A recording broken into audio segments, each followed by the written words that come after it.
first wrote a book proposal for it in, I think, 2017 or 2018, and did not send that proposal anywhere.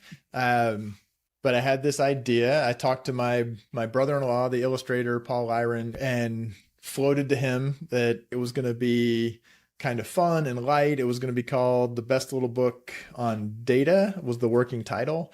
And ultimately it never went anywhere. I didn't even send it to a publisher.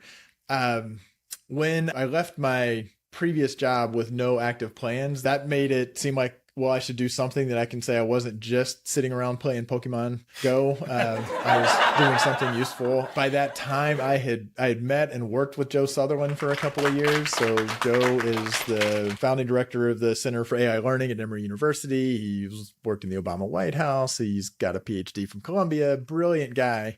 I kind of delightfully found out that we were philosophically very aligned. Kind of goes back to the feeling side of facts and feelings, how important it is to define the problem, frame the problem. It's not just about super crazy fancy models. In many ways, the book and Facts and Feelings, there's a lot of alignment. Structurally, our approach is grounded in a book called Listening for Growth, written by Matty Wishnow, who was a guy I worked with years ago. But yeah, I thought all the hype and the obsession with more and more and more data, trying to help business leaders, not the analysts. I think analysts are often kind of part of the problem. They're like, let's run this fancy model. I'm getting kind of annoyed with the analysts who are like, let me tell you about why we need to do all this stuff to work around privacy and consent management.